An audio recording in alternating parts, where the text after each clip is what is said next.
Being recorded. Ya, perfecto. Bueno, hermanos, buenas noches.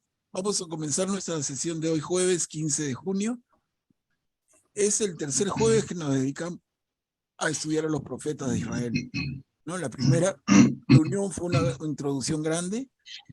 La reunión pasada, la segunda, nos dedicamos a conocer al profeta Elías. Y como recuerdan, hemos visto todo lo que hay sobre Elías en la Biblia. En resumen, dijimos, Elías no escribió él mismo nada, pero sobre él sí se escribió, y felizmente. Y hemos podido rescatar en el libro de Reyes, en el primer libro de Reyes, lo que se habla sobre él, ¿no? Ya lo hemos visto con bastante detalle. El hecho más saltante de la vida de Elías es ese episodio en el Monte Carmelo, donde, recuerdan, enfrenta a 450 sacerdotes de Baal, el dios pagano,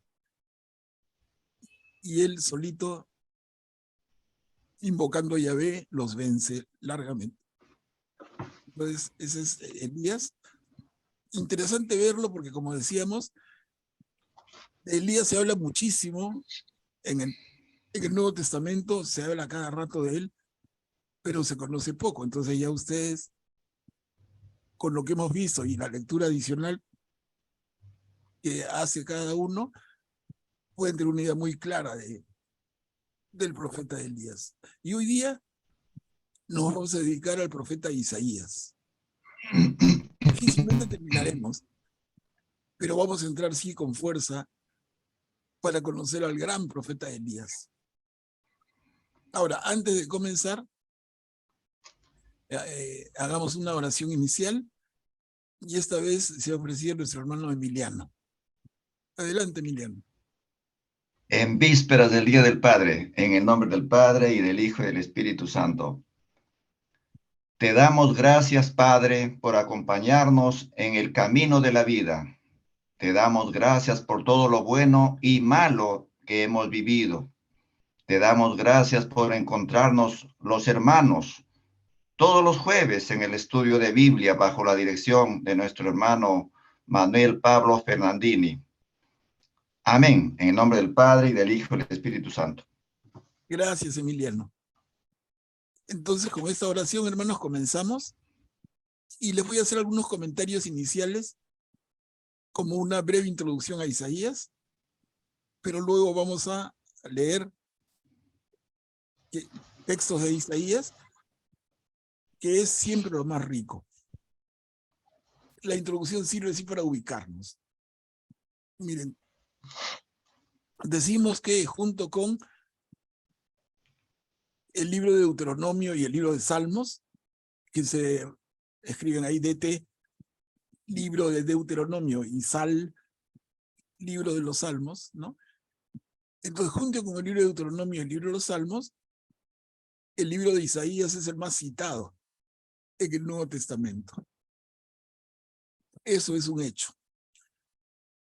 Por otro lado, simplemente haciendo una memoria ligera, leemos de Isaías textos, si no en la misa de todos los domingos, pero sí de casi todos los domingos, ¿no? Escuchamos lecturas célebres del libro de Isaías en Adviento, y ahí tengo las citas, en Navidad, en Cuaresma, en Viernes Santo y en la Vigilia Pascual. Si toman nota, hermanos, pueden chequearlo, buscan esos textos en su Biblia y van a comprobar lo que les digo, ¿no? Como para cada una de esas fechas que son centrales en la celebración de nuestra cristiandad, se lee a Isaías. El libro de Isaías, decimos, es la fuente más importante del Antiguo Testamento para expresar la esperanza que se asocia con Jesús. Y eso lo vamos a ver hoy día y seguramente el próximo jueves, porque el tema que hay sobre Isaías es demasiado para una sola reunión.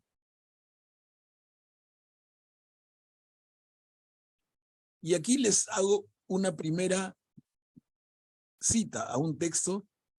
En este caso es el capítulo 7 del libro de Isaías, versículo 14. ¿No? Y leemos a la letra. Dice, Isaías escribe: miren, la doncella está embarazada y dará a luz un hijo, y lo llamará con el nombre de Emmanuel. Todos hemos escuchado esa frase y estoy seguro que no una, sino muchísimas veces. Es una frase de Isaías. Yo les pregunto, hermanos, como para romper el hielo esta noche, ¿qué les parece la frase? ¿Qué les suscita? ¿Qué pueden comentar sobre ella? Así libremente, ¿no? En esto no hay respuestas equivocadas o acertadas, simplemente pido opiniones, acercamientos, reflexiones.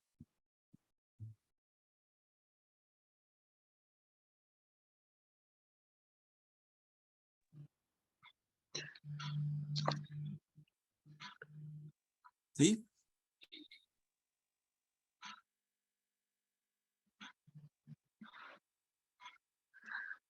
Abierto su micrófono. Mary, ¿quieres decir algo? Sí, está un poco nerviosa para poder bueno, entender, pero pienso que es una bella joven, muy limpia, muy que el Espíritu Santo la ilumina para traer al niño Jesús, para traer a Jesucristo. Eso es limpia desde adentro. Y por eso es tratada una doncellita, una doncella. Perdona, si está bien que es lo que he Sí, dicho. sí, Mary, sí, gracias. La idea es Gracias. esa, la idea es esa, que participen, que comenten. Y miren, la primera intervención es hermana Mary. Inmediatamente dice esta frase, la ha llevado la hermana a pensar en María, virgen, doncella, embarazada y que va a dar a luz a un hijo, y va a ser Jesús. Eso nos ha dicho Mary. ¿Alguna otra? Jorge, adelante. Sí, buenas noches con todos. Bien, la frase nos dice, pues no, la doncella está embarazada. Una mujer, pues doncella, significa pues que no ha sido tocada por hombre, ¿no es cierto? Entonces algo que en ese tiempo, pues, muy difícil de creer, hasta en nuestro tiempo, por supuesto, ¿no? Pero sin embargo, allí estaba, ¿no? En el libro de Isaías, y además nos dice que dará a luz un hijo y lo llamará con el nombre Emmanuel. Emmanuel, que significa, todos sabemos, Dios con nosotros. Ese sería, hermano, gracias. Gracias, Jorge. Claro, acá, para que no quede ni una duda, doncella se refiere a una joven virgen, ¿no? Porque a una mujer mayor nunca va a ser una doncella. La doncella es una jovencita y virgen. Entonces nos dice acá, como dice Mary, como dice Jorge, la doncella, esta joven virgen, está embarazada y dará a luz un hijo. Y esto lo escribe Isaías. A ver, veamos algunas otras intervenciones. ¿Alguien más que quiera hacer uso antes de que les presente un poquito más de elementos?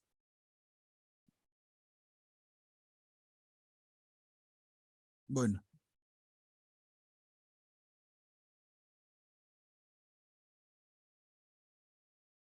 Hasta aquí entonces quedamos en esta primera imagen, en esta primera diapositiva sobre el libro de Isaías. Isaías es un profeta. Ya hemos hablado de los profetas hace 2 jueves. El jueves pasado, como les recordaba, vimos a Elías en específico, pero la sesión anterior vimos a los profetas en general. Yo les decía, pero no tienen que creerme, los profetas de Israel no son adivinos, no tienen una bola de cristal, no miran el futuro, Y con Elías hemos visto algunos actos de Elías, ¿no? Sobre todo esto del Monte Carmelo. Pero con Isaías, que escribe, vamos a ver textos que nos dicen cosas.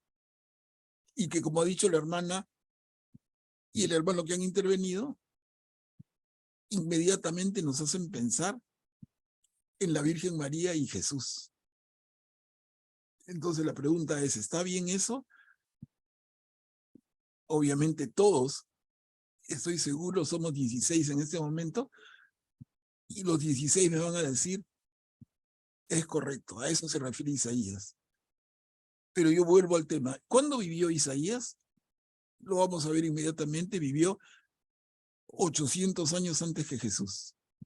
800 años antes que María. ¿Cómo es posible que alguien presagie el futuro de esa manera, no?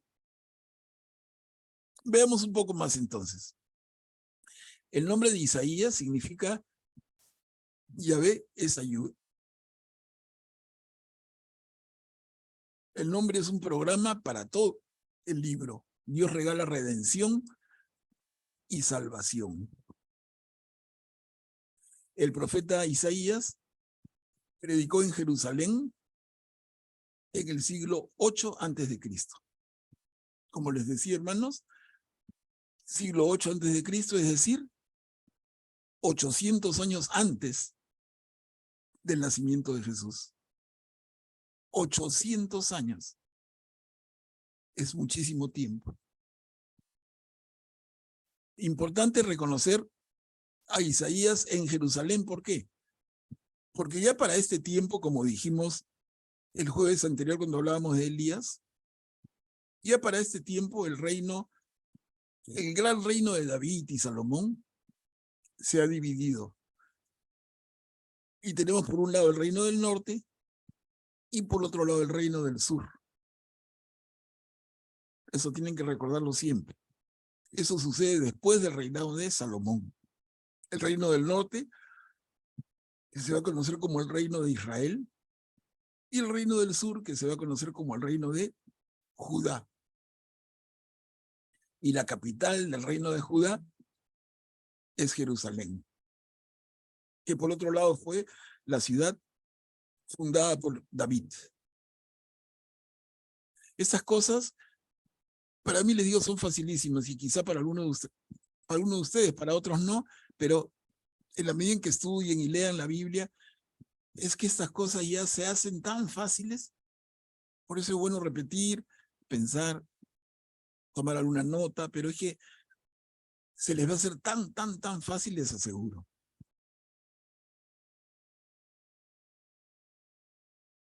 Y entramos a un poquito de detalle, hermanos. En aquel tiempo, en el siglo VIII antes de Cristo, en el tiempo que Isaías predica, los asirios conquistaron el reino del norte o reino de Israel y amenazaban al reino del sur o reino de Judá.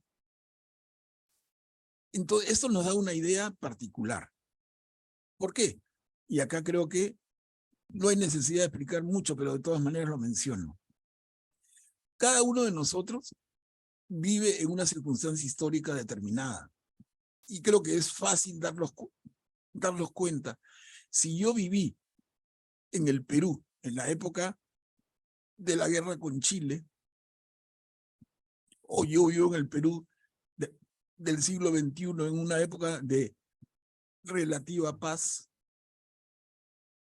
si yo viví en el Perú en la época de la conquista española, definitivamente tú dirías, claro, vive en el Perú, pero en un Perú diferente porque las circunstancias que le tocan vivir a uno en el mismo territorio van siendo diferentes.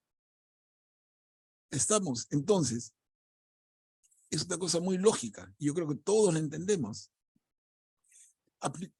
Apliquemos lo mismo al pueblo de Israel.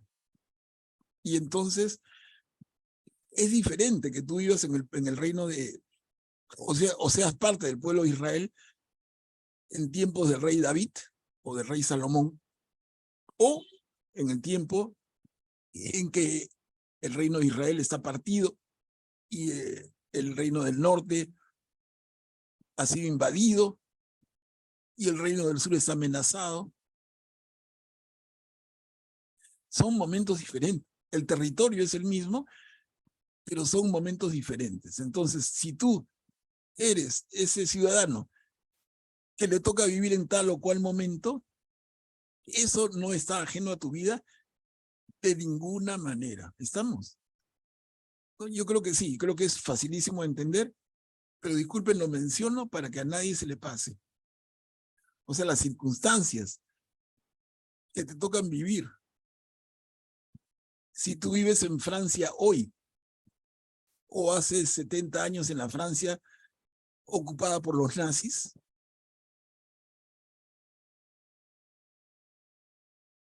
es bastante diferente.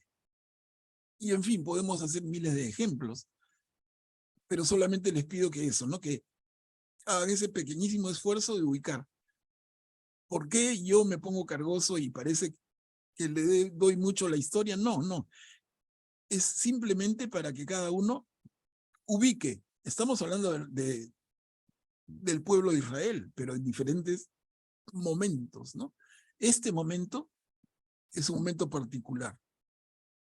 El reino del norte invadido por la fuerza extranjera y el reino del sur amenazado por esa misma fuerza. Después me preguntan o comentan lo que quieran, por favor. Entonces, el libro de Isaías describe cómo Dios ayuda en la dificultad y regala nueva vida a pesar de las faltas de su pueblo. ¿Y cuáles son las faltas de su pueblo?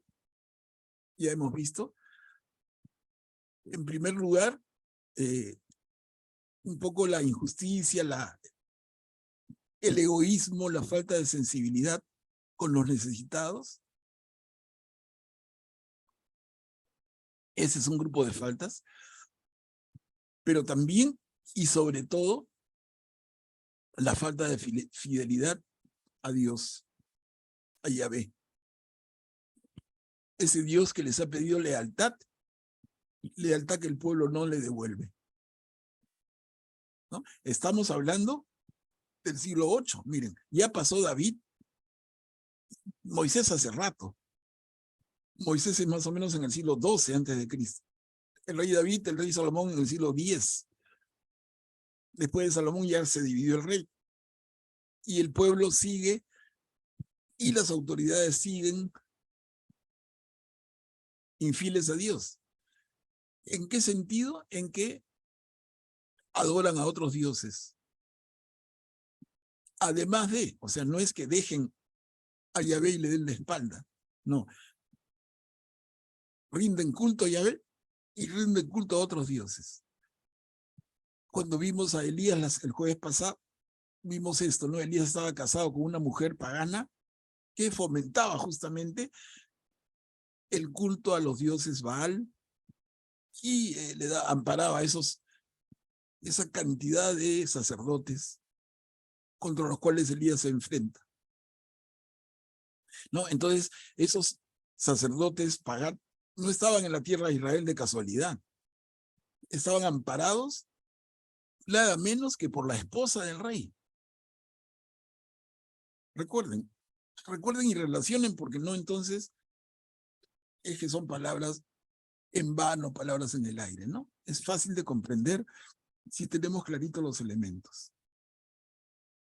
Miren, este libro del profeta Isaías tiene 66 capítulos de extensión. Y acá decimos, a partir del capítulo 40, se tiene cuenta el tiempo del exilio en Babilonia. Y eso, sabemos, ocurre entre el año 587 y el 539 antes de Cristo, ¿no? En pleno siglo VI. Y añadimos que del capítulo 56 al final, al 66, el libro se refiere al posexilio, gracias a Ciro el persa. Vamos a hablar más de eso. Y ya les adelantaba, el libro de Isaías tiene en total 66 capítulos. Es un libro larguísimo. Como les decía el jueves pasado, en un comentario rápido, Isaías tiene 66 capítulos. Y para cualquiera, al decir es corto o largo, hay que compararlo siempre con algo. Y les digo, el libro del Génesis, por ejemplo, tiene 40 capítulos. Perdón, el libro del Génesis tiene 50 capítulos. El libro del Éxodo tiene 40, o sea, y son tremendos libros, ¿no? Imagínense el libro de Isaías, 66 capítulos. Bueno, para entender más el tema, voy a introducir esto. En alguna oportunidad anterior he tenido la ocasión de presentar a Isaías, pero ahora un poco por la experiencia, les voy a poner un elemento que es este contexto histórico y geográfico. Miren, si me pueden seguir, pintado en color celeste tenemos lo que dice Reino de Israel. Les decía, o Reino del Norte. Abajito, en color amarillo dorado, ese es el Reino del Sur o Reino de Judá. Y vemos aquí Jerusalén en el Reino de Judá y vemos Samaria, capital del Reino de Israel. Ya hasta aquí ya nos vamos ubicando en el mapa, miren. Sobre la izquierda tenemos la costa del mar Mediterráneo. Tenemos acá las ciudades filisteas, los filisteos enemigos permanentes de los judíos. Al sur del reino de Judá tenemos el reino de Edom, los edomitas, que vamos a comentar en un ratito. Y acá al norte, bueno, el reino de Israel, y a su lado el reino de Aram Damasco. Es el reino de Siria. Siria, de frente, Siria. No se confundan con Asiria, que está acá arriba. O sea, es Asiria y Asiria. Siria es un reino pequeño, pero Asiria es un imperio. No, acá se ve en el mapa solamente una partecita de lo que sería el gran imperio asirio. Entonces, estos son los vecinos de la tierra de Israel en el siglo VIII.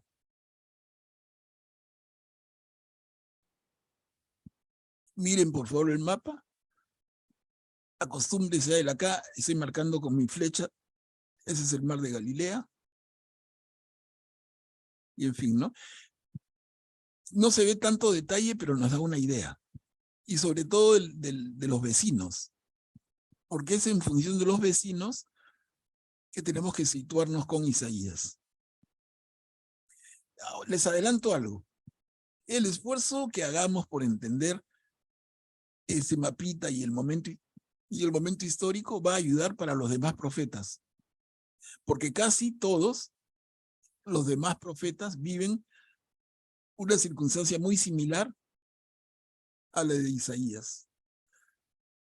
Entonces es un solo esfuerzo, un solo dolor para todos. ¿Se dan cuenta? Entendemos un poco el mapa, los vecinos, lo que está pasando, y se nos hace mucho más fácil ubicarnos no solamente con Isaías, sino con todos los demás. De hecho, vamos a ver a Jeremías, a Ezequiel, y etcétera.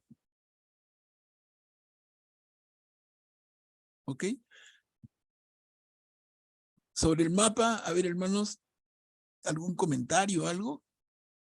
¿Está claro? Por favor, con toda confianza.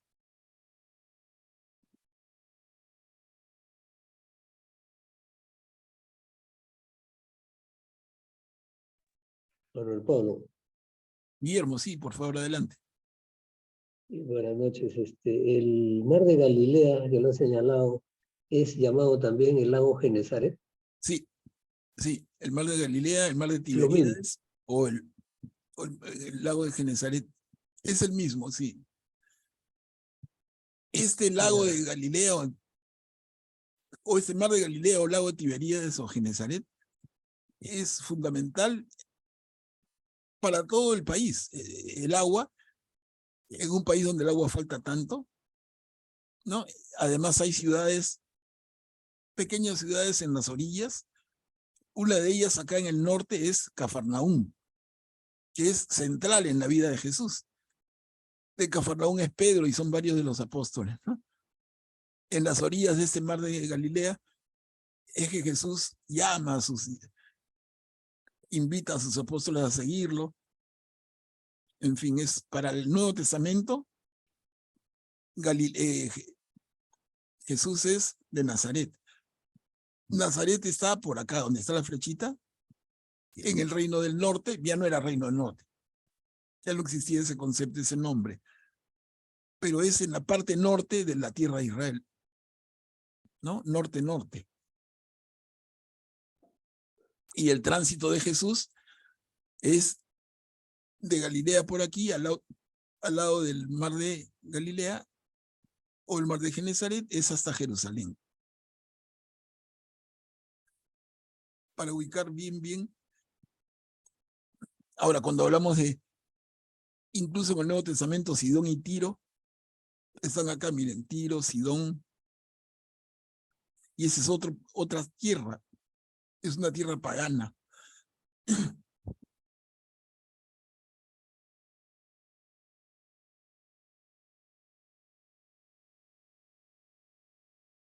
Para que tengan una idea de las distancias, en tiempo de Jesús, aunque estamos aquí mucho antes, era lo mismo, ¿no? Porque la gente caminaba. En tiempo de Jesús, ir de las orillas del mar de Galilea, por decir Cafarnaúm, ir a Jerusalén, tomaba caminando más o menos 4 a 5 días, para que tengan una idea, caminando. Hoy, en carro, lo haces en pocas horas, ¿no?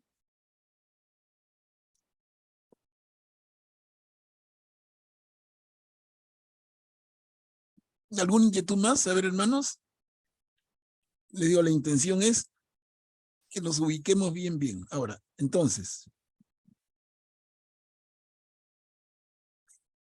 interesante mencionar que en tiempos del profeta Isaías, el rey de Judá es Ahaz.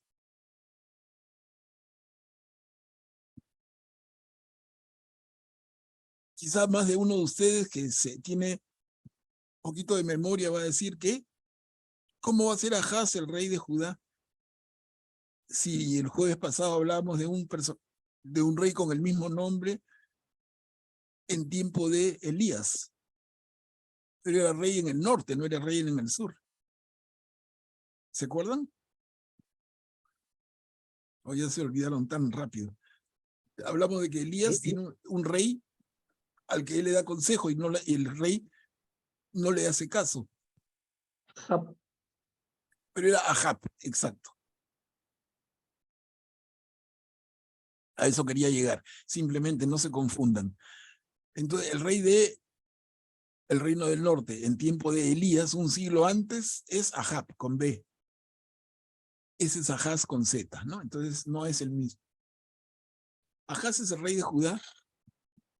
Ya vimos el mapa, Judá, el reino del sur, en doradito. Y mencionamos algo. Los reinos de Israel y de Siria entran en guerra con Judá.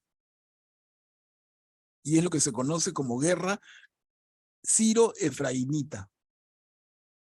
Miren, si lo quieren olvidar, olvídenlo, pero por ahí alguno que es más inquieto, porque se lee ese nombre, ¿no? Y a veces confunde. Dice, pucha, que ya están hablando en difícil. Pero quiero decirles que no es nada difícil. Cuando hablan en los libros de la guerra siro-efraimita, quiere decir, porque el nombre no aclara, el nombre más bien confunde. La guerra siro-efraínita se refiere a Ciro es por Siria. Y Siria, estoy marcándolo acá con la flechita, reino de Siria o reino de Aram, Damasco. Entonces, y Efraín, porque efraínita viene de Efraín, y Efraín se refiere al reino de Israel. Ya los ponemos difíciles, ¿no? Entonces, total, el reino se llama el reino de Israel o el reino de Efraín. Y el tema, un poco el tema viene de Efraín es uno de los 12 hijos de Jacob. Entonces, los efraínitas van a ser una de las 12 tribus. Cuando se divide el reino del norte con el del sur, en el reino del sur quedan solamente la tribu de Judá y la tribu de Benjamín. Las otras 10 tribus quedan en el norte. Entre ellas, la tribu de Efraín, que es la más fuerte. Entonces, algunos judíos, antes que llamarle Israel a esa tierra, porque sienten que ellos también son Israel, entonces le llaman Efraín. ¿No? Espero aclararlos, no confundirlos. Para nosotros es reino de Israel y reino de Judá. Pero cuando hablan de Efraín, lo hacen también en referencia al reino de Israel. Y les pongo una comparación bien fácil.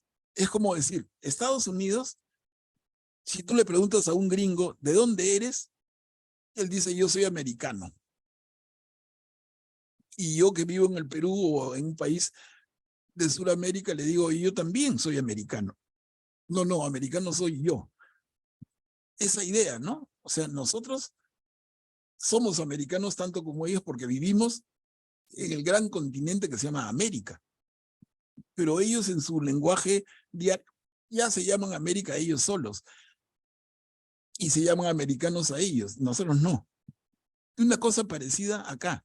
Entonces, los del norte son Israel, pero los del sur no se contentan con ello, ¿no? Porque al final Israel es Israel todo. Entonces van a preferir llamarlos efraínitas por esa tribu que es la predominante del reino del norte. Bueno, al final no importa si les digo, trato de explicarles, pero no es fundamental. La idea es que nosotros estamos con Ahaz desde la perspectiva del reino de Judá, que es este doradito, y él tiene una guerra que le entablan el reino del norte, Israel, y el reino de Siria, acá. Entonces, todo el norte, miren, se le viene encima. Nos ponemos en ese momento, entonces. Ahaz, rey de Judá, tiene al reino de Israel, al reino de Siria, que se le vienen encima. ¿Por qué se le vienen encima? ¿Cuál es la bronca? El tema es que ellos mismos, Israel y Siria, sentían demasiado fuerte la amenaza del gran imperio asirio. Entonces, Siria y Israel hacen una alianza, un pacto, e invitan a Judá a integrarse. Entonces, tenían que ser Siria, Israel y Judá juntos para soportar el asedio del imperio asirio. Pero el reino de Judá dice no. El rey Ahaz dice no, yo no me junto con usted. Entonces se quedan más que resentidos con él, se quedan el rey de Israel y el rey de Siria, más que resentidos. Y le declaran la guerra y pretenden invadir. En ese momento el rey Ahaz pide apoyo al imperio asirio, que era la gran amenaza, y les dice, por favor, sálvame de estos que me quieren invadir. ¿No? Y el imperio asirio le dice, ok, te voy a ayudar. Vamos a ver eso inmediatamente. No, Ahaz aterrorizado y de ayuda al emperador asirio, quien a cambio le exige altos tributos. Y ahí es el problema, porque nada es gratis. el imperio asirio le dice al reino de Judá, yo te defiendo de Israel y de Siria, pero te pongo estos tributos. Y el rey Ahaz acepta.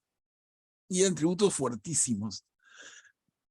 El rey Ahaz acepta. En ese momento están entonces las amenazas de invasión sobre Judá, de Israel y de Siria, y también acá al sur, el reino de Edom.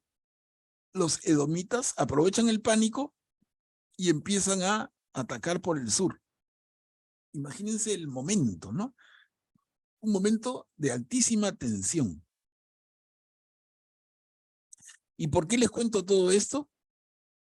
Hermanos, porque como les decía, en este momento es que vive Isaías. Isaías no vive en una época de paz, donde se dedican a mirar las estrellas y a hacer poesía. No, Isaías vive en este tiempo de tremenda amenaza exterior, por el norte y por el sur. Ahora, a la muerte del rey Ahaz lo sucede su hijo, Ezequías. Y Ezequías es un muchacho, porque asume el trono muy joven, un muchacho muy inteligente, muy capaz y muy derechito con el Dios de su pueblo, con Yahvé. Entonces Ezequías desconoce el acuerdo que su padre había hecho con el emperador asirio, y le dice: yo no te pago tributo. Y entonces, en respuesta a esa negación del rey de Judá, Ezequías, el rey de asirio, Sennacherib, invade Judá. Entonces ya, ok, tú no me reconoces el tributo, yo te invado. Para esto ya el imperio asirio se había hecho del pequeño reino de Israel y del imperio sirio, del reino sirio, ya eso, todo se lo habían anexado. Entonces el imperio asirio ya tenía todo esto. Era vecino directo de Judá, y cuando el rey Ezequías le dice: no te pago tributo, Sennacherib decide invadirlo. Y entra fácilmente y cerca la ciudad de Jerusalén. Y en la ciudad de Jerusalén estaba estaba Isaías. ¿Se dan cuenta de lo que está viviendo? Isaías está muy cerca del rey en la ciudad. La ciudad está sitiada por la fuerza enemiga.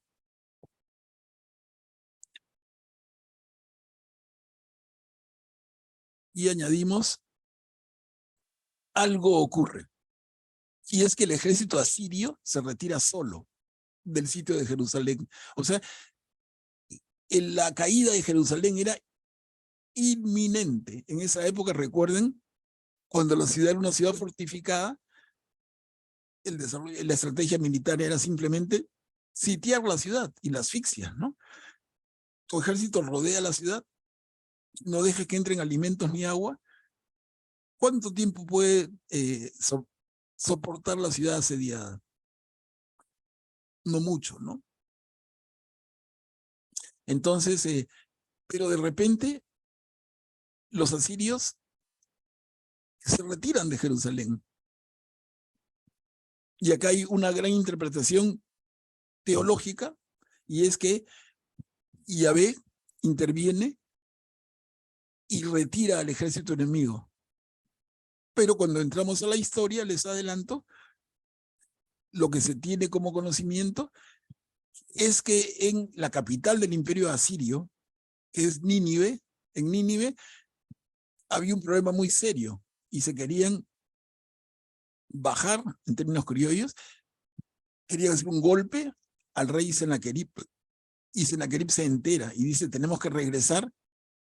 ¿Qué me importa Judá? Regresemos a la gran capital, a Nínive. Tengo que mantener mi poder y tengo que salvar mi trono. ¿Ok? Entonces, bajo esa amenaza, es que Sennacherib, que tenía ya prácticamente a la mano Jerusalén, se retira del sitio. Jerusalén respira, cantan, bailan y festejan porque se han liberado. Pero les digo, esa liberación, desde la mirada histórica, es producto de ese problema interno en el reino asirio.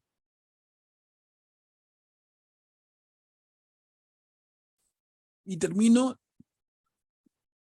con este punto. En todo momento, o sea, con Ahaz rey, con Ezequías rey, Isaías siempre está ahí al lado de los reyes, y en todo momento les señala que no deben buscar alianzas ni sometimientos, sino solo confiar en la protección que les ofrece Yahvé.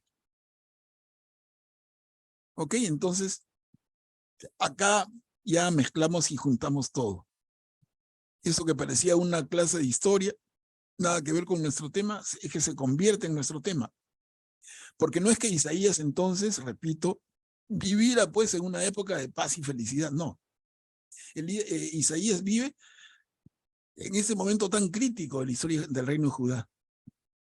Entonces, ustedes ven amenazas, alianzas, la política permanentemente presente, amenazas del norte, amenazas del sur.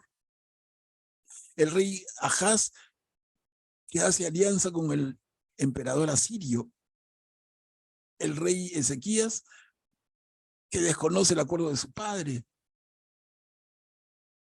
Desesperanza, terror.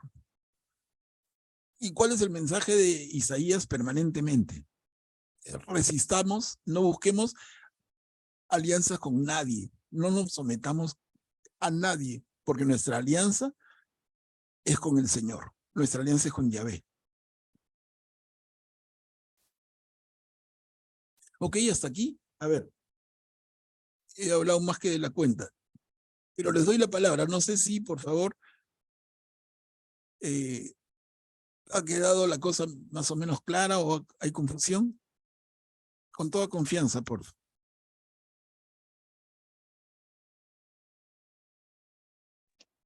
Buenas noches, Manuel Pablo.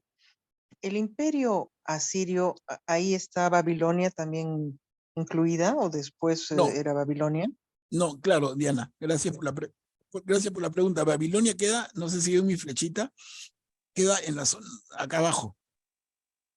Entonces, Babilonia en este momento todavía no cuenta. Se está gestando lo que va a ser luego el imperio babilónico. Que luego, a Babilonia luego se va a almorzar a los asirios. O sea, es otro momento, ¿no? Posterior. En este momento el gran imperio es el imperio asirio. Y acá abajo de Asiria dice tribus arameas, tribus nabateas. Eso es lo que va a ser luego Babilonia. ¿Ok? Entonces es un momento previo.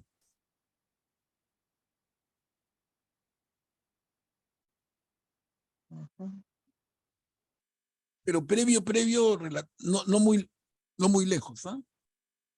Ya. Ahora, todo este rollo, porque al final no se trata de curso de historia, si quieren pueden olvidarlo. Pero ¿qué cosa nos debe quedar, hermanos? Les digo así, de la mejor manera y con todo cariño. ¿Qué cosa nos debe quedar por lo menos? Es que el profeta no vive en una nube. El profeta no vive en un jardín del Edén. El profeta vive en un momento de una historia, como cada momento de cada historia. A cada uno nos toca vivir una circunstancia o algunas circunstancias determinadas en nuestras vidas, ¿no? Si no todos, pero la mayoría de nosotros en nuestro curso somos peruanos y hemos vivido hace algunas décadas, no muchas, la horrible experiencia del tiempo del terrorismo. Y, por ejemplo, vivir esa época, o hemos vivido más recientemente, casi 2 años de la encerrona del COVID. Entonces, da lo mismo si tú escribes y comentas en medio de la situación del terrorismo. en medio de la situación del COVID o en un momento de paz, no es lo mismo, pues. No es lo mismo, ¿se dan cuenta? Y acá lo valioso es, porque la historia nos los da, quería comentárselos, no hacerla larga, pero dar lo mínimo para que entendamos que nuestro querido amigo Elías está envuelto en esta realidad. Esto le toca vivir. Y Elías, perdón, otra vez. Isaías está muy cerca de los reyes. Isaías está muy cerca de Ahaz y está muy cerca de Ezequías luego. Muchos investigadores nos dicen que Isaías pertenecía a la familia real. Entonces Isaías está cerca de ellos. Y él tiene una posición política. No es indiferente. Isaías dice, no se alíen, no se sometan, no. Pero estás loco, Isaías. No estoy loco, diría él. Confiemos en Yahvé. Si queremos hacer una alianza, esa alianza es con Yahvé, que además ya la hicieron nuestros antepasados. Nosotros somos el pueblo elegido. Somos el pueblo de Dios. Confiemos en Dios. Eso es lo que pide Isaías, pero los reyes están muertos de miedo, hacen su estrategia geopolítica, militar, y por otro lado se fomenta con más o menos fuerza, pero se fomenta el culto a otros dioses. No es un pueblo que sea monolítico con Yahvé, no.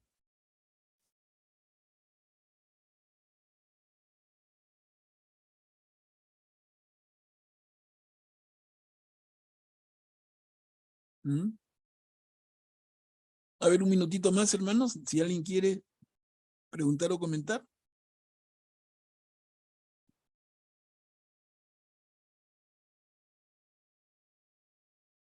Queda clara la escena entonces, avanzamos. Bueno, ya con todo este antecedente, que es pesadito pero es necesario, vamos a ver cómo se redacta el libro de Isaías, que son esos 66 capítulos. Larguísimo. Mire, en primer lugar, el libro pone de manifiesto la obra de Dios en favor de su pueblo durante un largo periodo de la historia, que va del siglo VIII al siglo V antes de Cristo. Miren eso, o sea, un libro, que se llama libro de Isaías, cubre un periodo de la historia que va del siglo VIII al siglo V. No sé si les parece razonable.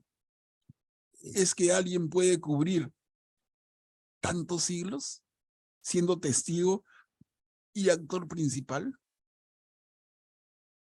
¿Un ser humano vive tantos años? Hablamos de por lo menos 300 años. ¿Cómo es posible que un ser humano cubra 300 años él mismo? Entonces, esto ya genera una fuerte sospecha, por decirlo menos, en la redacción del libro. ¿Es que se trata de un solo Isaías?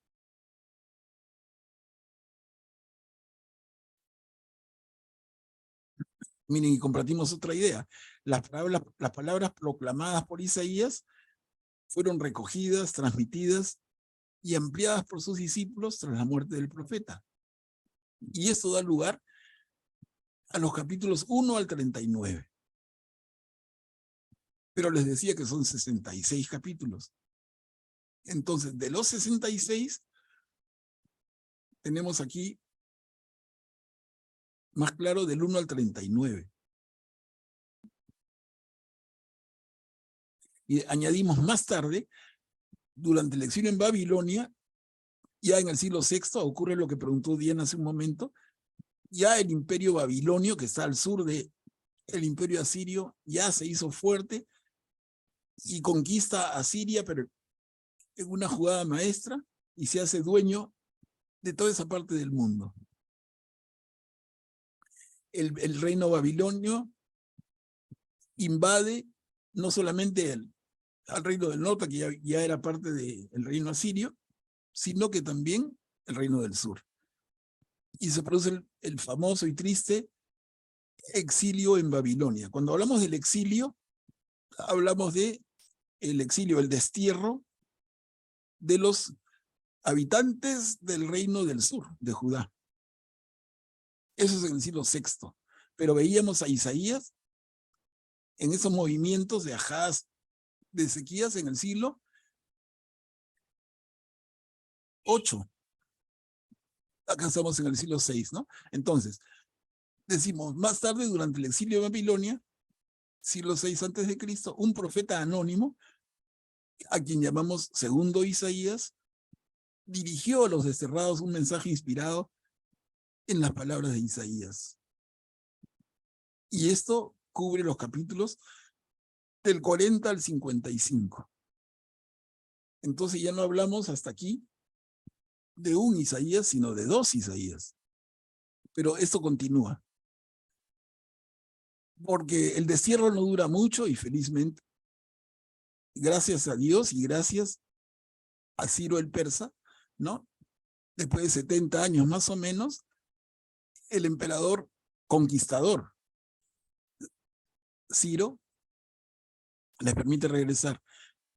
Y entonces decimos, a la vuelta del destierro, a partir del año 522 a.C., surgió en Jerusalén un profeta anónimo, tercer Isaías, que se inspiró en el profeta Isaías y tuvo en cuenta el mensaje difundido por los seguidores del segundo Isaías. Y así sale los capítulos 56 al 66.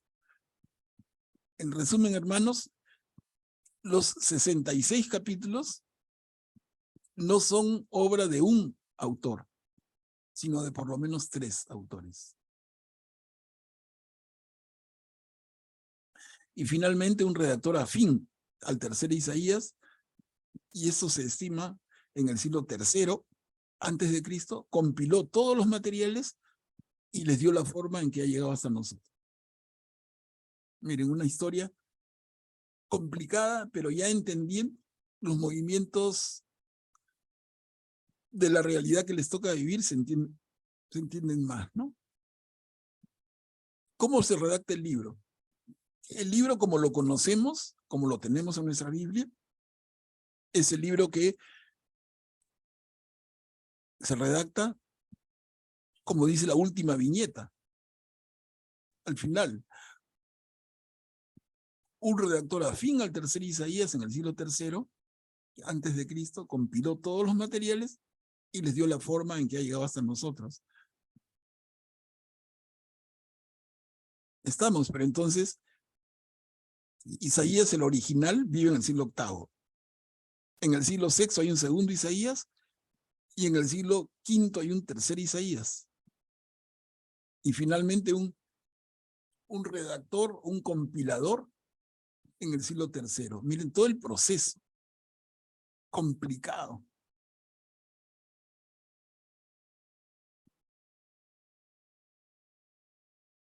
Manuel Pablo, Sí, sí, Guillermo. esta compilación que hace el redactor del siglo III antes de Cristo, ¿es la compilación desde el capítulo primero o es la compilación a partir del tercer Isaías nada más? No, todo, de todo, Guillermo. Desde el comienzo. Primero, segundo y tercero.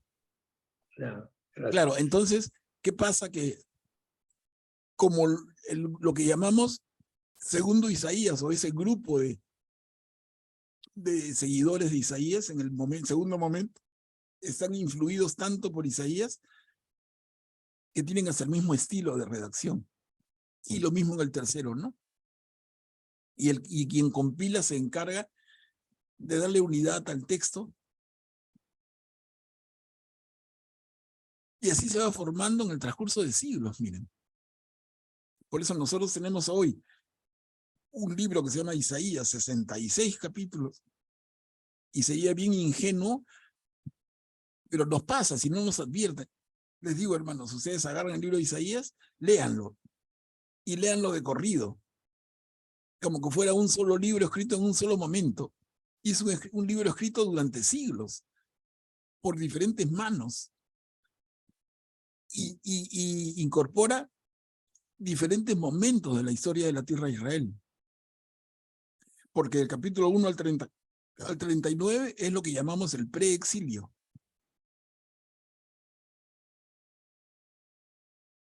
Es Isaías hablándole a Ahaz y a su hijo, el rey que lo sucede, y hablándoles, oye, no se sometan, no hagan alianzas, confíen en Yahvé, pero al final no le hacen caso. Y viene la caída y el exilio de Babilonia. Ocurre en el siglo VI y entonces sigue el libro de Isaías, pero ya Isaías original está muerto hace rato. Pero un profeta anónimo o un grupo de profetas anónimos que siguen a ese Isaías escriben esos capítulos del 40 al 55, que son un grupo de libros, perdón, un grupo de capítulos que se consideran como el libro de la consolación. ¿Por qué? Porque el exilio de Babilonia produce en el pueblo de Israel, en el pueblo judío, un dolor gigantesco. Es el momento más doloroso, con toda seguridad, que ha vivido el pueblo de Israel. Ningún dolor ha sido tan grande en toda su historia como la experiencia del destierro babilónico. Entonces, los desterrados, totalmente dolidos, casi al borde de la desesperación, reciben la consolación de este Isaías, este segundo Isaías, con palabras que vamos a leer, por lo menos en parte.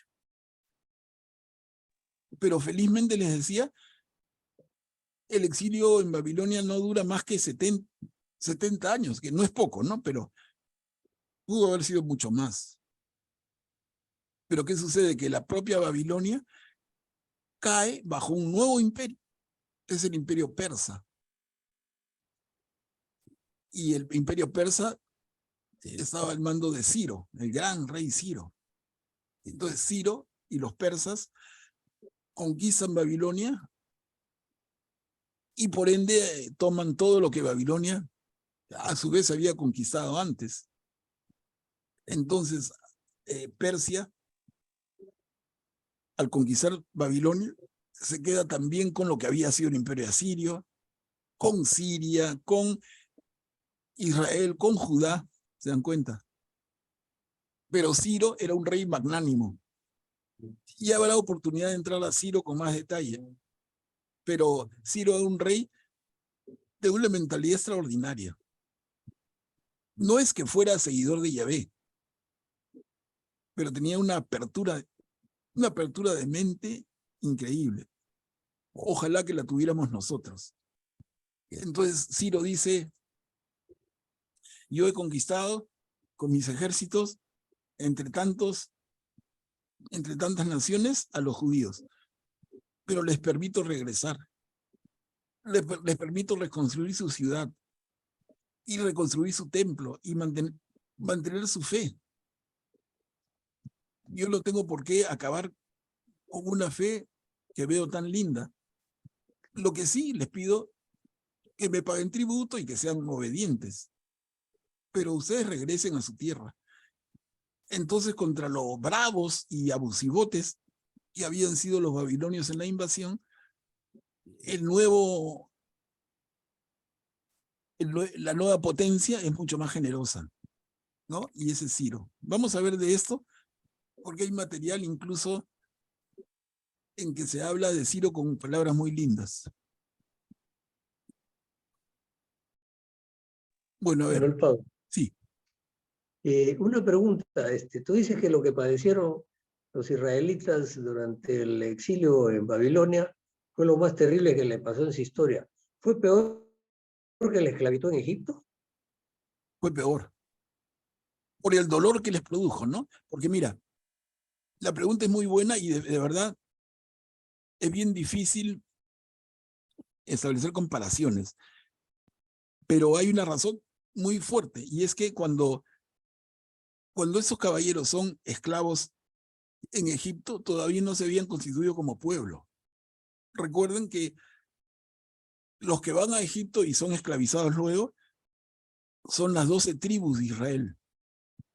Eran tribus que recién se conforman en pueblo cuando, guiados por Moisés, cruzan el desierto esos 40 años y entran ya como pueblo de Israel a la tierra prometida, guiados por Josué, ¿no? Pero entonces son como diferentes momentos. Cuando los descendientes de Jacob son esclavizados en Egipto, son tribus. No es todavía pueblo. El pueblo se forma en la salida de Egipto, guiados por Moisés, repito, en el desierto. Ese pueblo que se formó, que pasa a ser el pueblo de Israel, ingresa a la tierra prometida. Recuerden que Moisés no entran guiados por quien era el brazo derecho de Moisés, que es Josué. Se instalan, viene un periodo de 200 años más o menos, que es el periodo de los jueces. Luego ellos mismos piden tener un rey, finalmente lo tienen. Ya murió David, murió Salomón, y a la muerte de Salomón, eso que se había unido se divide otra vez, ¿no? Entonces tenemos 10 tribus en el norte, reino del norte, 2 tribus en el sur, reino del sur, y ya la historia en la que estamos. Entonces son cosas que yo les digo, no tanto hablo y quizá los mareo, pero es fácil. Les aseguro que es fácil si es que lo vemos una y otra vez, lo pensamos, se nos va a meter en la cabeza, es fácil. ¿Por qué es importante? Sí, un ratito. ¿Por qué es importante para todos? ¿Por qué es importante que esto lo tengamos claro? Miren, una cosa bien tosca, pero bien clara. Les digo, ¿es para ustedes lo mismo hablar del Perú en la época actual? ¿O qué importa si estamos hablando de la época de la guerra con Chile? ¿O qué importa si estamos hablando de la época de la independencia? No importa. No, estamos hablando de la época del virreinato, pero no importa, es lo mismo. Yo les pregunto, ¿es lo mismo? No es lo mismo, pues. Igual acá, ¿no? Entonces son diferentes momentos. Así como decir, conquista, y el virreinato del Perú, que dependía de España. El proceso de independencia es otro momento. El siglo XIX, con todo su desastre y militarismo y desorden. El siglo XX y sus intentos. El siglo XXI en el que estamos. Se dan cuenta cómo un mismo territorio y los mismos ciudadanos estamos viviendo diferentes cosas. Y eso mismo yo les pido, y repito, hacer el esfuerzo para ponerse en la tierra de Israel. Porque si no lo entendemos, les digo, leer el Antiguo Testamento es imposible. Se meten una mareada y al final, ¿qué les queda? El consuelo. No, yo quiero leer la parte espiritual. A ver, ¿qué me dice? La Virgen dará a luz un niño. Qué lindo, mire, está la Virgen María. Me olvido del resto, porque no entiendo, pero ni pío. ¿Pero por qué no entiendo? Porque de repente no hay quien me explique, no tengo la paciencia, la dedicación, pero no es difícil. O sea, no es que yo sea historiador, ni sepa mucho, simplemente a ese nivel que les comento, los invito a que ustedes lo entiendan. Porque son como los grandes periodos. Ayuda un montón, ayuda un montón. Entonces, si tú lees a David, o a Salomón, o a los profetas, o a Abraham, o a Moisés, inmediatamente te ubicas y son momentos diferentes, en circunstancias distintas. Sí, Guillermo, perdón. Sí, yo lo que quería preguntarte era lo siguiente.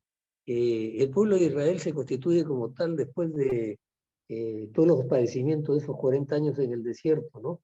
Cuando Moisés recibe las tablas y Exactamente. cruzan el Jordán y entran a la tierra prometida. Exactamente. Sin embargo, cuando Egipto los esclaviza, tú nos acabas de decir que esclavizan a las 12 tribus. Y Claro. Las 12 tribus eran los 12 hijos de Jacob, ¿no es cierto? Exactamente. ¿Y cómo es posible que siendo hijos de un mismo padre, de repente eran hijos de diferentes madres, ¿no? Y cada hijo, formó su propia tribu y vivieron en lugares geográficos distintos. No, pero no es tanto así. O sea, sí es así, pero Guillermo. ¿Escuchas? sí, adelante, Sí. Tito. Ya, Manuel. Adelante. Justamente yo estaba leyendo la Biblia estos días, preparándome para esta reunión de esta noche. Yo leí y resumo muy rápido que Jacob tuvo 12 hijos, ¿no es cierto? Él fue el padre y creo que identifiqué hasta 4 esposas. O sea, los 12 hijos en las 4 esposas, no en forma equitativa, pero por ejemplo había una tal Lía, que tenía 6 hijos con Jacob, y Raquel, 2 hijos con Jacob, de las 4 que identifiqué. Quiere decir que él pues tenía 4 esposas, 4 mujeres, y sus 12 hijos repartidos en esas 4 mujeres, ¿no? Que, como digo, Lía era una de ellas y Raquel tuvo 2. Y de esos hijos de Raquel parece que siguieron otros personajes más preeminentes en la sucesión de, personajes hebreos, ¿no? Israelitas, si no me equivoco. Eso nomás quería comentar. Gracias. Sí, es correcto, Tito. Es correcto lo que dice nuestro hermano Tito. Jacob, que luego Dios le cambia el nombre a Israel, tiene 12 hijos varones, porque también tiene hijas mujeres. Pero los 12 hijos varones son hijos de 4 mujeres diferentes. 2 de ellas son hermanas. La historia es muy sencilla y ustedes la conocen por ahí, la pueden leer facilísimo. Y es hasta divertida y linda. Jacob se enamora cuando huye de la casa de su padre, porque le había hecho la perrada a su hermano mayor Esaú, robándole la primogenitura. Jacob huye y finalmente se enamora, ahí donde llega, se enamora de Raquel. Pero cuando le pide la mano al padre, que era además su primo, el padre, el suegro, digamos, lo engaña, porque en la noche de bodas, bien bebido, Jacob se acuesta no con Raquel, sino con Lía, que es la hermana mayor.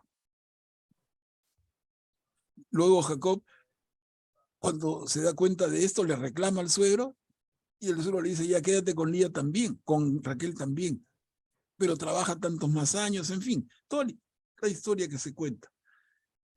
Ahora, cada una de estas 2 esposas oficiales tenía una esclava. Y en esa época se acostumbraba a que el marido podía tener hijo con la esclava y el hijo de la esclava lo consideraba hijo de la misma mujer oficial. Bueno. Entonces, cuando Jacob embaraza a la esclava de Lía, la esclava de Lía da a luz en el regazo de Lía, y es como que fuera hijo de Lía. Lo mismo Raquel, cuando Raquel no podía tener hijos al inicio, entonces le encarga a su esclava. Jacob embaraza a la esclava de Raquel, la esclava da a luz en el regazo de Raquel y entonces se considera hijo de Raquel. Pero en el fondo son 4 madres. Ahora, no pensemos que cada madre cría a sus hijos separados, no. Los 12 hijos se crían juntos. Se crían juntos con su padre Jacob. El 11º de los 12 hijos, es José, que tiene la historia linda en Egipto, y el menor, el chiquito, es Benjamín, ¿no? Que también, les digo, son historias largas y muy interesantes. Pero, ¿cómo es que llegan ellos a Egipto? Primero llega José y tiene una suerte extraordinaria y se convierte finalmente en el brazo derecho del faraón.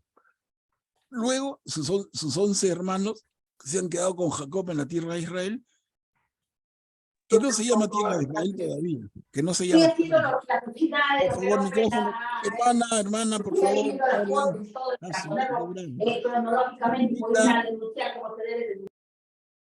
Qué bravo soy. Deben tener cuidado con sus micrófonos, hermanos, de verdad. Si no, no ayudan nada. Bueno, entonces, de los 12 hermanos, José va primero a Egipto y con una suerte extraordinaria y se convierte en el brazo derecho del emperador, del faraón, el administrador del reino. Pero luego de unos años hay una tremenda carestía en la tierra de lo que va a ser Israel después, y los hermanos vienen a la tierra de Egipto a pedir ayuda. Así es como llegan. Y finalmente José los reconoce, los perdona, los une, y se quedan a vivir ahí con Jacob, su padre. Toda la familia se junta nuevamente. Y así es como las tribus, o sea, los hijos de Jacob, llegan a Egipto. Y pasan unos primeros años, sí, perdón, Tito, y pasan unos primeros años muy lindos. Luego muere el faraón, y el que sucede al faraón, el nuevo faraón, ya para esto había muerto José también. Pasan los años, y el nuevo faraón desconoce el acuerdo y esclaviza a los judíos, a los muchachos estos hebreos. El término correcto es hebreos. El nuevo faraón esclaviza a los hebreos, pero ellos habían llegado de la mejor buena onda. Habían llegado en el mejor ánimo, bien recibidos, bien protegidos, bien acomodados. En fin, eso lo pueden leer en la parte de la Biblia que corresponde, y lo podemos ver en otro momento, pero es que todo al final se mezcla, ¿no? Para que no quede una confusión tan grande por lo menos. Sí, Tito, tú querías... Un comentario breve.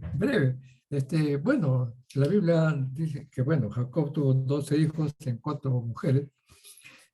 Claro, entre los hijos eran hermanos, pero eran también primos hermanos. No eran todos hermanos.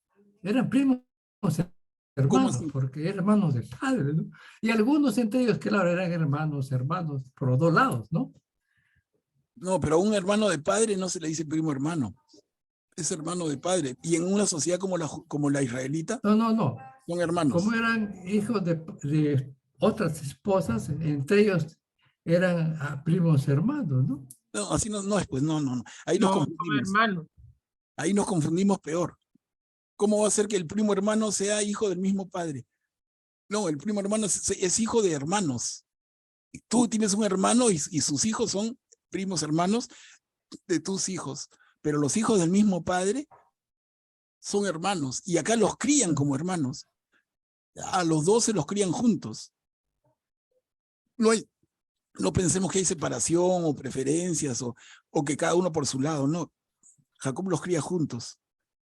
Y luego ese Jacob, el Señor le cambia de nombre a Israel, y por eso es cada uno se considera como una tribu de Israel, una tribu de Jacob. No, al final, ¿por qué tribus? Porque pareciera, y el tema lleva engaño, de que cada uno de esos hermanos está muy distanciado del otro, ¿no? Y hace su propia tribu. No. Los hermanos están muy juntos.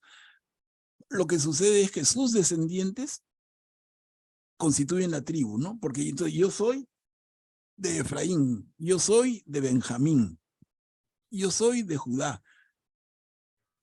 ¿Se dan cuenta? Yo soy de Manasés. Entonces, cada uno viene de uno de los 12 troncos. Y de ahí sale el concepto de las 12 tribus. Pero las 12 tribus no aparecen desde el momento inicial, no. Porque daría la impresión equivocada de que los 12 hermanos estaban todos enfrentados y separados. No, lo que pasa es que están pasando cientos de años. Si los hijos de esos caballeros han estado 400 años esclavos en Egipto, ahí nomás, hermanos, ¿cuántas generaciones han pasado?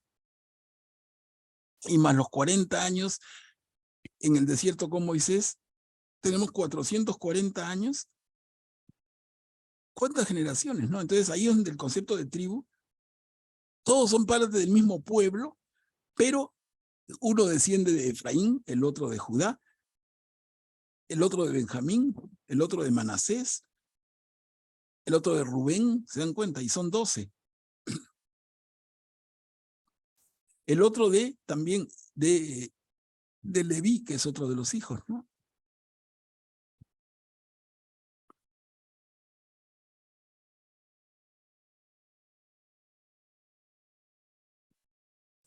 Como les digo, yo otra vez les pregunto, no sé si los he mareado o les queda un poquito claro.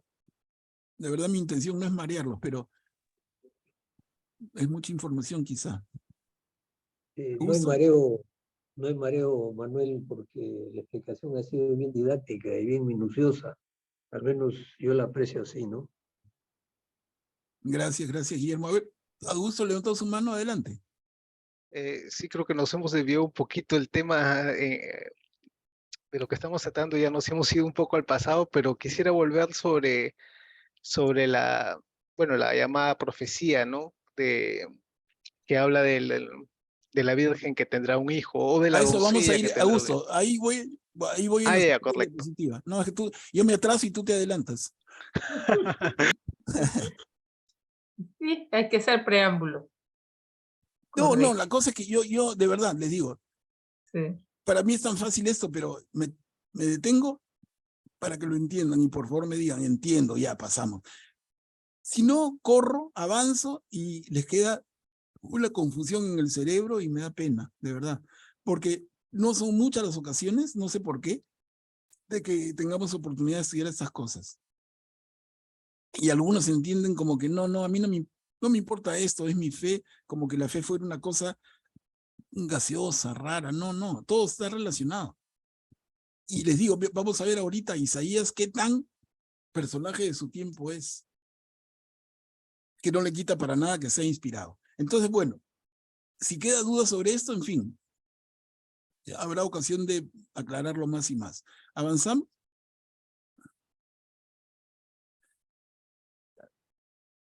Aunque no va a llegar tan rápido. A ver, antes de llegar, ¿ya? Augusto planteó el tema de la profecía. La Virgen dará a luz un hijo y le pondrá por nombre Emmanuel. A ver, voy a avanzar, perdona. Lo tenía en otro orden, pero voy a llegar a ese capítulo 7. Ya. Después regreso. El signo del Señor. Isaías capítulo 7, versículos del 10 al 17. Y les he puesto en letritas verdes porque no es una referencia para ubicarnos. Ahaz, el rey Ahaz, está atemorizado, aterrorizado, tiene pesadillas, no duerme. ¿Por qué? Por esa amenaza de invasión de los reinos de Israel y Siria, que ya vimos. De acuerdo, y el Señor le dice, a través de Isaías, que no tema, que su corazón no se intimide.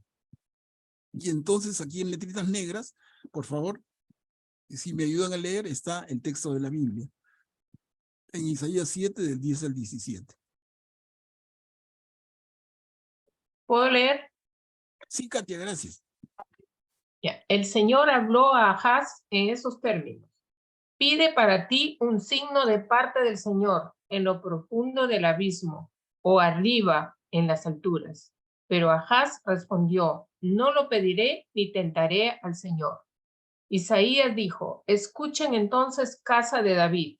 ¿Acaso no les basta cansar a los hombres que cansan también a mi Dios? Por eso el Señor mismo les dará un signo. Miren, la doncella está embarazada y dará a luz un hijo, y lo llamará con el nombre de Emmanuel. Él se alimentará de leche cuajada y miel cuando ya sepa desechar lo malo y elegir lo bueno. Quedará abandonada la tierra de estos dos reyes, ante los cuales estás aterrorizado. El Señor hará venir, se me fue la letra. El Señor hará venir sobre ti, sobre tu pueblo y sobre la casa de tu padre, días que no los hubo iguales, desde que Efraín se separó de Judá.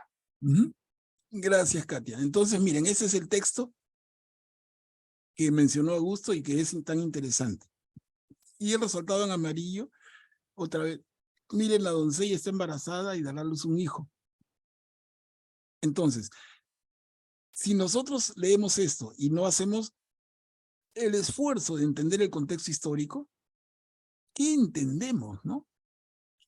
Lo único que yo podría pensar es que Isaías, pucha, que se adelantó 800 años en la historia. Pero si yo ya comprendo el momento de Isaías, entonces, miren, una pista abajo de lo que he marcado en amarillo, es decir, a la mitad del último párrafo. ¿Me siguen? Está la flechita. Dice, quedará abandonada la tierra de esos dos reyes. Entonces, miren, tranquilitos. La tierra de esos dos reyes ante los cuales tú, Ahaz, estás aterrorizado. ¿Cuál es la tierra de esos dos reyes que tienen aterrorizado a Ahaz? La tierra de Israel y de Siria. Miren, entonces, cuando dice la doncella está embarazada y dará a luz un hijo, es una señal de Yahvé para el rey Ahaz de que deje el miedo de lado, de que él lo está protegiendo, que él lo va a guiar. Y entonces le dice al final de la diapositiva, el Señor hará venir sobre ti, sobre tu pueblo y sobre la casa de tu padre, días como no lo hubo iguales desde que Efraín se separó de Judá.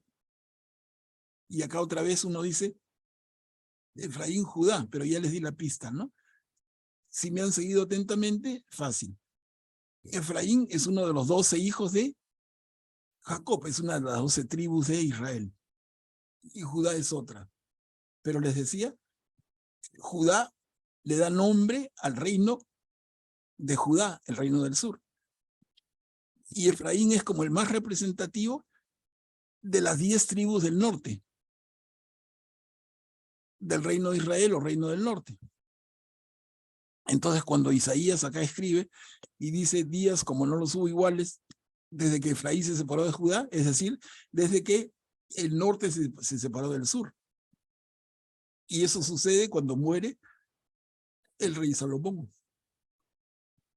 Entonces, hermanos, miren el texto mismo de la Biblia, porque eso es al pie de la letra, no estamos poniendo cosas para acomodar.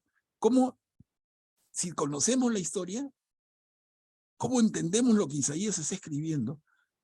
Pero si no conocemos la historia, nos alucinamos cualquier cosa. Entonces, mi lectura es selectiva, borra lo que no decodifico y me quedo con lo que me gusta.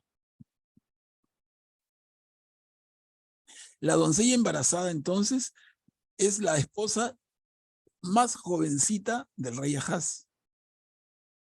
Entonces, cuando el Señor le dice a Ahaz, a través de Isaías, pide una señal.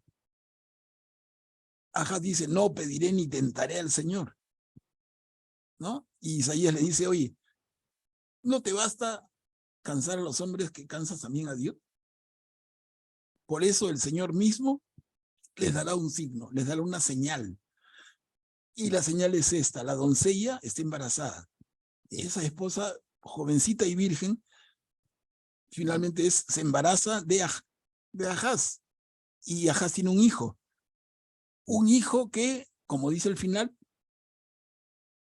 le dará al pueblo y a la casa de tu padre días como no los hubo iguales desde la separación del reino.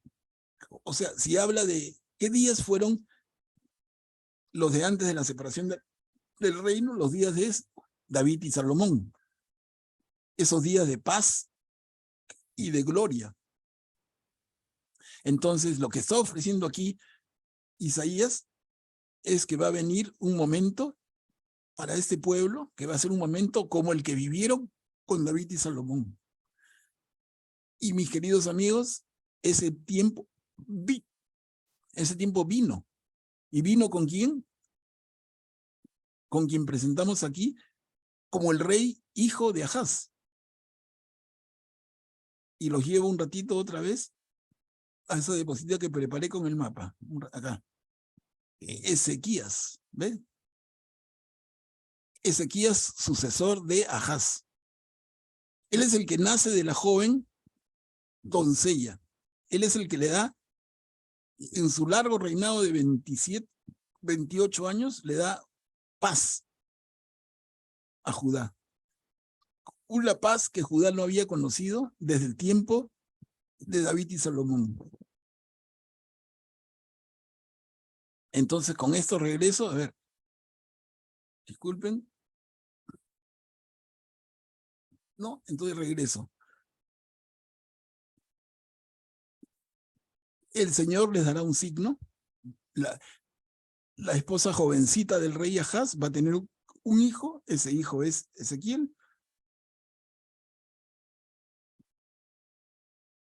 Y va a gobernar trayendo un bienestar y una tranquilidad como no la ha tenido desde que el reino estaba a cargo del rey David y del rey Salomón.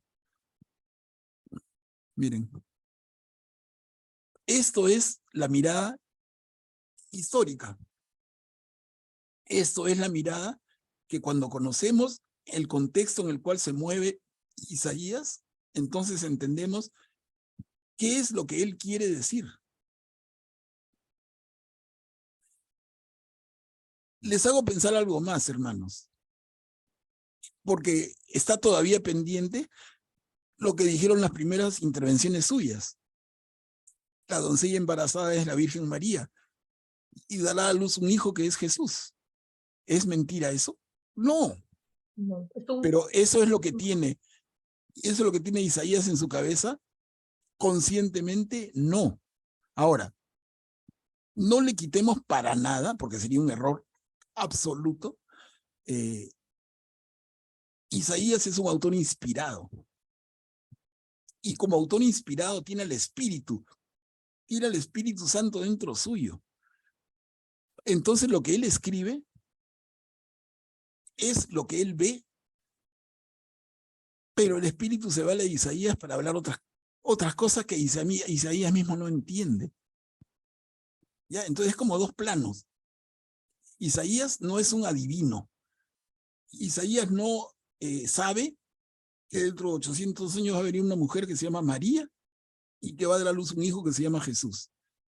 Isaías no tiene idea. Isaías es un hombre de su tiempo, que vive lo que hemos analizado y que está inspirado, está con el Espíritu Santo dentro suyo. Y entonces transmite lo que él quiere transmitir al pueblo, esperanza y tranquilidad. Rey Ahaz, no te aloques. Rey Ahaz, tranquilo. El Señor te protege. Tu esposa jovencita va a darnos un hijo que va a gobernar con una comodidad para tu reino como no lo han tenido desde Salomón. Y ese es el mensaje del gran Isaías. Ahora, tiene el Espíritu Santo dentro suyo y el Espíritu Santo se vale de él. Y entonces, finalmente, pasan los 800 años y la iglesia que se forma, ni siquiera 800, diría más, ¿no? Pero fácil 1000 años. Entonces, casi 1000 años después, la iglesia naciente va a mirar a Isaías y lo va a interpretar como lo han hecho ustedes al comienzo. La doncella embarazada es María y el hijo al que da luz es Jesús. Una prefigura sería, ¿no? Entonces, exactamente lo que decimos prefigura. Es una prefigura, pero no nace de la nada. No es una cosa que, si no, imagínense, la imagen de Isaías debería ser Isaías en un cuarto oscuro, con una bola de cristal, como lo pintan a Nostradamus, ¿no? Mirando el futuro y escribiendo lo que veo. No, Isaías está absolutamente involucrado en el espacio-tiempo histórico, diría Víctor Raúl, ¿no? Está absolutamente involucrado en el tiempo que le toca vivir, cerca de las autoridades que son los reyes. Ve las amenazas extranjeras, ve el terror del rey que no puede ni dormir tranquilo, que busca alianza con el uno, con el otro. El hijo al que el padre había hecho alianza lo ignora. Y Isaías les dice, no, no, no. El Dios nuestro, el único y verdadero, Yahvé, nos va a proteger. Ese es el mensaje de Isaías. Ahora, tiene el Espíritu Santo dentro suyo, y en sus palabras, luego la iglesia va a dar la interpretación que le damos, que no está mal, está perfecta, ¿no? Entonces quedan como dos planos. Podemos ver en Isaías siempre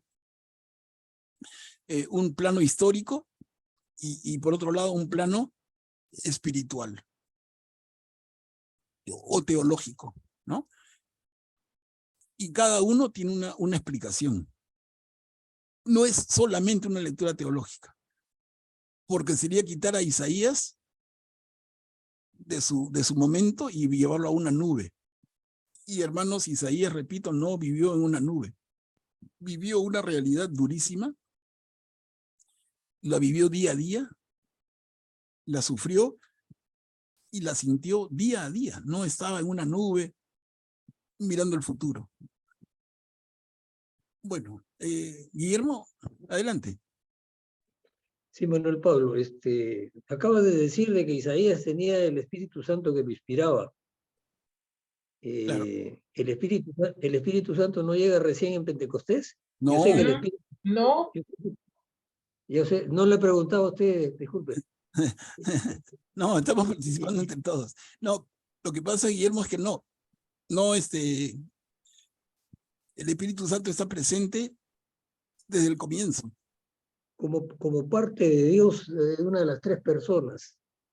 Así es. Y entonces Pentecostés es el envío del Espíritu Santo ofrecido por Jesús como en reemplazo de él, que se va al cielo. ¿Es eso más o menos? Claro, claro, claro, pero el Espíritu Santo ya está siempre. O sea, recordemos, y ese es el tema de la Trinidad, ¿no? Recordemos cómo empieza nuestra Biblia, el libro del Génesis, capítulo 1. Y al principio todo era oscuridad y tinieblas, ¿no? Y el Espíritu de Dios aleteaba sobre las olas. El Espíritu de Dios, el Espíritu Santo. En el principio estaba Dios Padre, y Dios Hijo, y Dios Espíritu Santo, siempre. Siempre.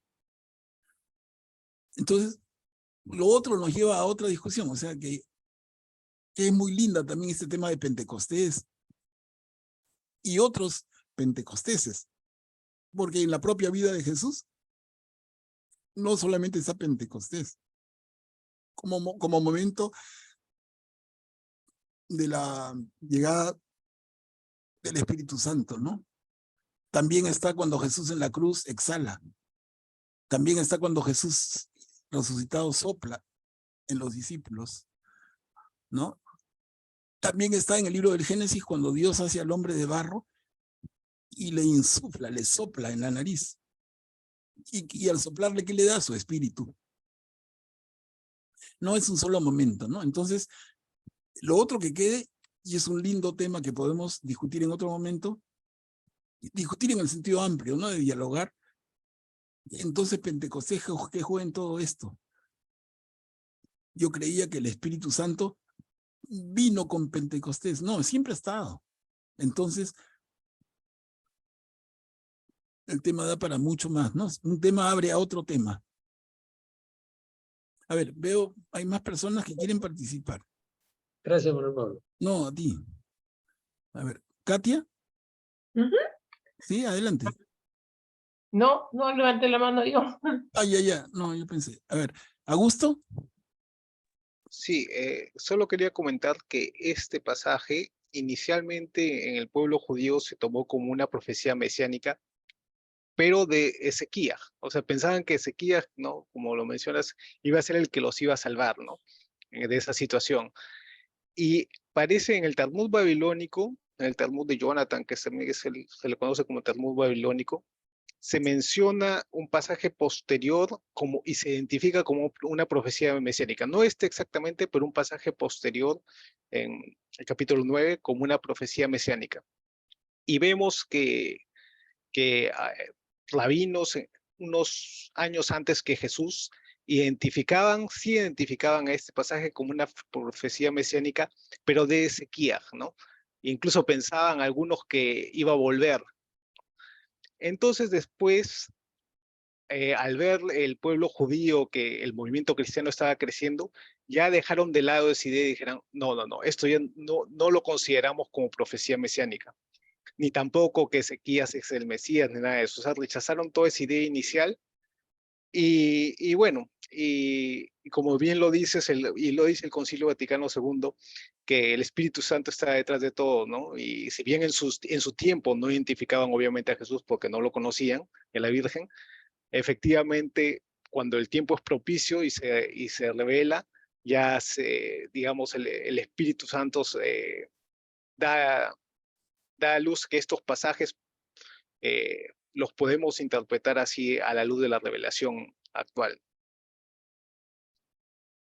Bien, bien, Augusto, gracias.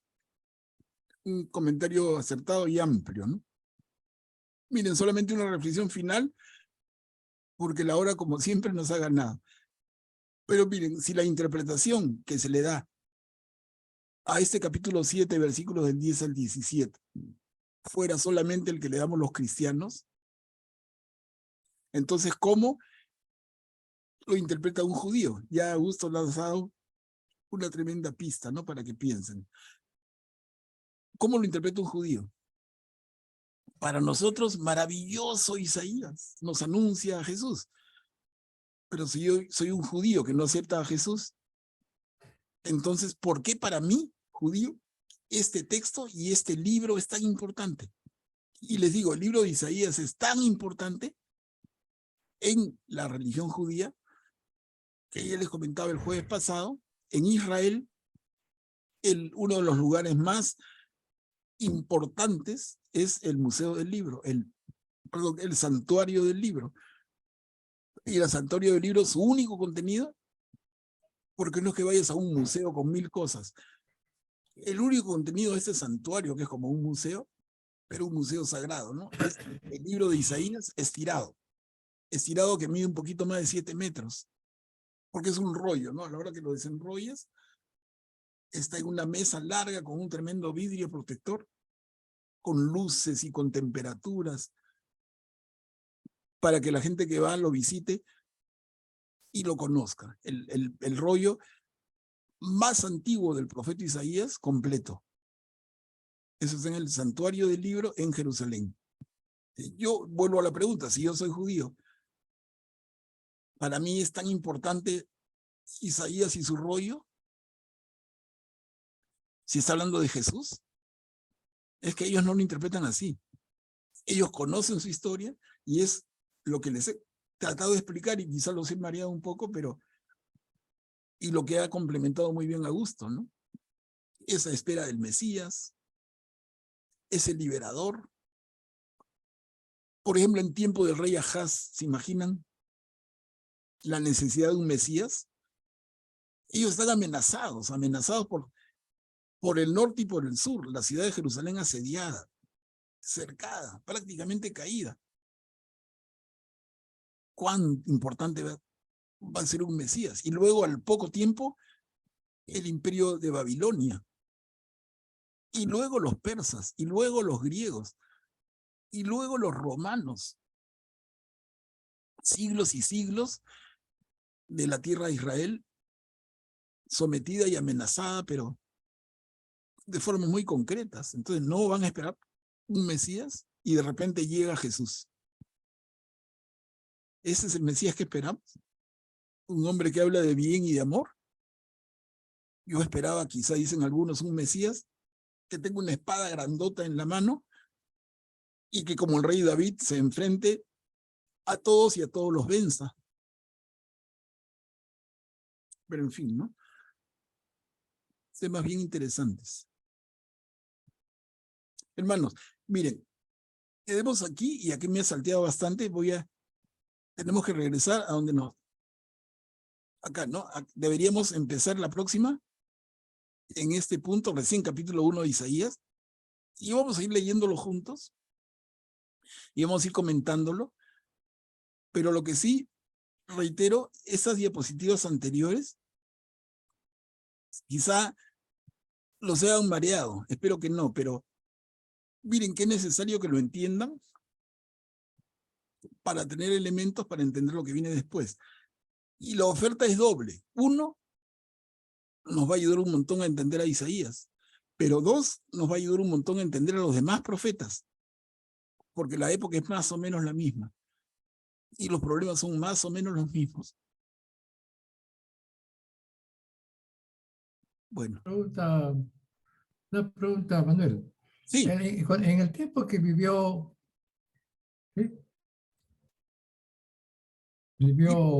Isaías, ¿hubieron otros profetas contemporáneos? Claro. ¿Sí?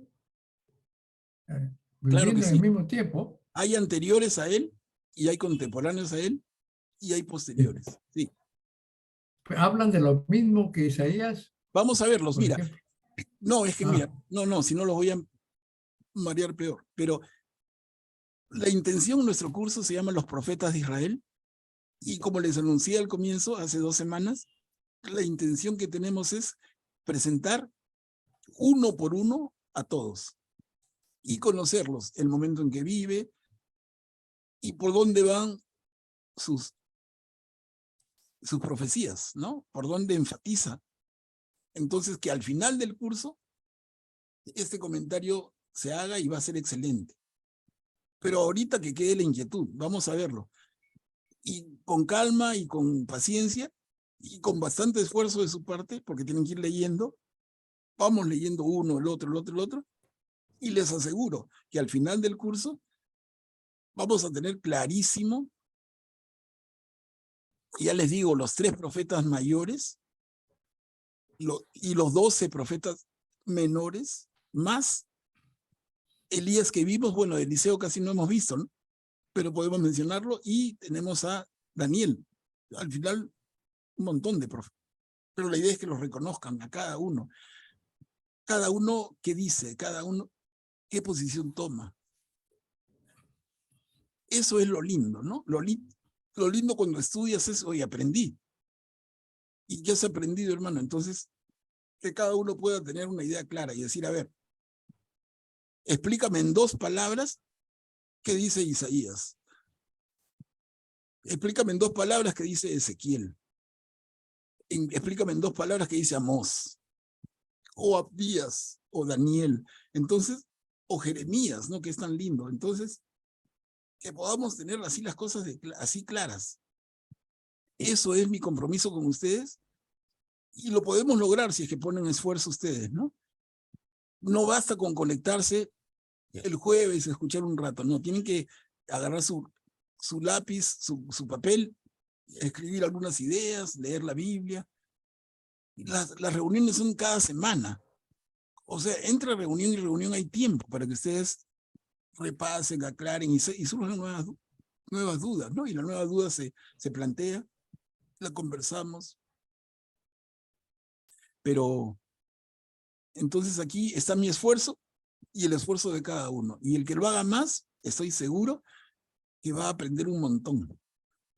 Y el que no, va a aprender poco, y hasta por ahí algunos, como sucede, se aburren, ¿no? Porque este curso tenía muchos más participantes, cada vez quedan menos. Y yo digo, bueno, muchos son los llamados, pocos los elegidos, ¿no? Pero ahí está la constancia, ahí está la voluntad, pero muchos se rinden, ¿no? No, estoy ya muy aburrido.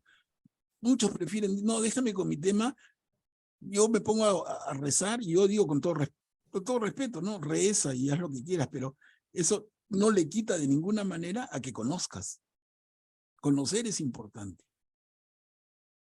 Y ahora es la chance de conocer bien a los profetas. Y les digo, conocerlos a un punto de poderlos diferenciar. Eso es lindo, ¿no? Por ejemplo, ¿en qué dice Amós? Diferente que Jeremías. qué dice Jeremías y en qué es diferente del mismo Isaías. En fin, se puede llegar al nivel que quieran ustedes. Pero no solamente por haber leído la Biblia, sino por haberla aprendido, ¿no? Ese esfuerzo hay que hacer. Bueno, hermanos, les agradezco muchísimo. Más bien terminemos nuestra reunión, por favor. Si alguien pudiera hacer una oración final.